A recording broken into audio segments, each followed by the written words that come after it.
Pemirsa, lalu lintas Jakarta kini akan diwarnai pemandangan lalu lalang taksi mewah, taksi Uber. Taksi yang dianggap ilegal karena tidak memiliki izin dan tidak membayar pajak ini tengah menjadi sorotan bahkan oleh Wakil Gubernur DKI Jakarta Basuki Cahayapurnama. Taksi Uber kini menjadi sorotan Pemda DKI Jakarta.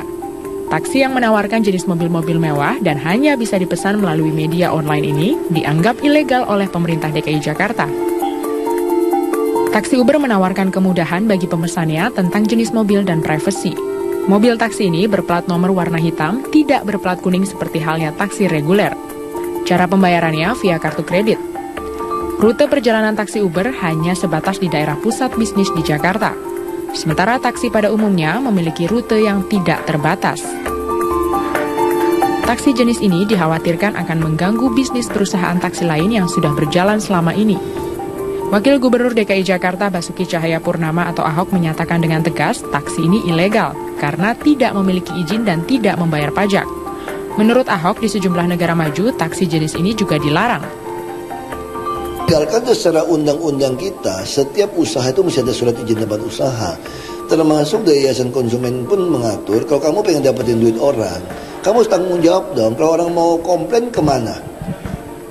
Itu masalah kan, satu pihak memang ini ide bagus, jadi orang lebih mudah, betul. Tapi kan ide bagus bukan berarti mematikan orang lain. Kalau kamu tidak bayar pajak, dengan taksi yang bayar pajak, kira-kira lebih murah mana biayanya? Pasti lebih murah kamu yang tidak bayar pajak. Terus tidak tanggung jawab lagi, nggak ada kantor lagi. Kalau ada komplain apa-apa tidak ada lagi. Terus kamu pengen bikin ini bangkrut. Nah tuh kan. Privasi dan kemewahan memang akan dengan mudah didapat bagi para pemesan taksi Uber. Namun jangan harap taksi ini akan terkontrol dari sisi keamanan kendaraan karena dipastikan tidak melalui uji KIR. Serta perusahaan taksi Uber tidak mencantumkan alamat dan nomor telepon perusahaannya di situs online mereka. Tentunya hal ini akan menyulitkan penggunanya jika akan mengkomplain atas pelayanan jasa taksi mereka. Kalau dia legal sih oke aja ya, kalau menurut saya kalau legal. Soalnya kalau terjadi apa-apa kan mudah untuk mencari pertanggungjawaban. Tapi kalau nggak legal rasanya dia harus memenuhi izin-izinnya dulu supaya dia bisa beroperasi kan gitu ya Mbak ya. Kalau saya pribadi sih milih yang legal ya. Apalagi yang murah, soalnya sesuai dengan keadaan sekarang lah. Perusahaan penyedia taksi Uber dengan sistem pemesanan online ini sudah beroperasi di beberapa kota besar di 44 negara. Pemprov DKI berencana akan memblokir situs pemesanan taksi Uber dan menindak tegas layanan taksi ilegal ini. Dari Jakarta, Nona Evita, Wika Rijesa, Metro TV. Kita beralih ke informasi lain, pemirsa, ragam seni dan budaya dari 34 provinsi se-Indonesia dikemas menarik dalam Festival Seni Budaya Nusantara yang berlangsung di kawasan Kota Tua, Jakarta. Informasi selengkapnya kita akan bergabung dengan Egit Hapsari langsung dari kawasan Kota Tua, Jakarta Barat. Egit, tampaknya cerah sekali di sana. Bagaimana persiapan jelang dibukanya Festival Seni Budaya Nusantara dan apa saja agendanya nanti, Egit? Ya, Iqbal, menjelang Festival Seni Budaya Nusantara yang akan berlangsung beberapa saat lagi. Saat ini pihak panitia masih melakukan persiapan seperti di belakang saya, persiapan panggung yang akan siap memarakkan festival ini dengan keberagaman atraksi atau pertunjukan kesenian dari 34 provinsi dari Sabang sampai Merauke. Dan selain itu di festival ini juga diramaikan dengan bazar dan juga festival kuliner Nusantara yang siap memanjakan lidah Anda. Memang Iqbal, selain untuk mengangkat nilai sejarah dari kawasan Kota Tua ini sendiri, festival ini juga diselenggarakan dalam rangka merayakan hari ulang tahun kemerdekaan Republik Indonesia yang ke-69 yang jatuh pada 17 Agustus lalu. Dan dengan demikian, festival ini diselenggarakan untuk mengangkat nilai budaya Nusantara, mulai dari musik tradisional, pakaian adat, kuliner, dan juga pertunjukan seni dari Sabang sampai Merauke. Dan selain itu, festival ini akan diselenggarakan hingga hari Minggu nanti dan telah diselenggarakan sejak hari Kamis lalu.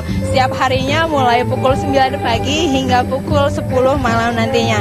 Dan untuk hari ini, selain pameran dan juga bazar, para pengunjung akan bisa menikmati kolaborasi pertunjukan seni yang tentunya jarang disaksikan.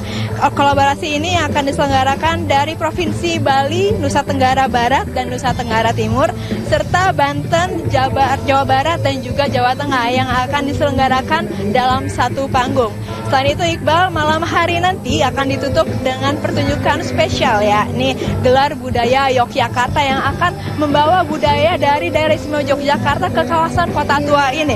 Mulai dari penampilan tarian Agung Raja Manggala dari Karaton Kesultanan Yogyakarta dan akan ditutup dengan festival upacara minum teh tempo dulu. Iqbal. Ya, Egit bekerja sekaligus menikmati pertunjukan musik dan juga wisata kuliner. Terima kasih Egit dari kawasan wisata Kota Tua Jakarta. Dan pemirsa, revitalisasi Kota Tua telah dicanangkan pada 14 Maret lalu. Pemprov DKI bekerja sama dengan sejumlah perusahaan konsorsium memiliki ide besar mengembalikan Kota Tua sebagai daya tarik ibu kota. Lantas apa saja yang perlu diperbaiki? Berikut laporan reporter kami Stella Clarissa dan juru kamera Azizul Hakim. Kota Tua menjadi salah satu lokasi bersejarah di ibu kota, bahkan pernah menjadi primadona selama bertahun-tahun yang lalu. Namun sayangnya semakin hari semakin kesini, tak banyak pengunjung yang bisa merasakan esensi penuh dari hadirnya Kota Tua. Wakil Gubernur DKI Jakarta Basuki Cahayapurnama bahkan punya semangat untuk merevitalisasi bangunan-bangunan yang ada di Kota Tua untuk bisa menghadirkan kembali esensi tersebut. Seperti apa bentuk Kota Tua saat ini? Mari kita telusuri bersama.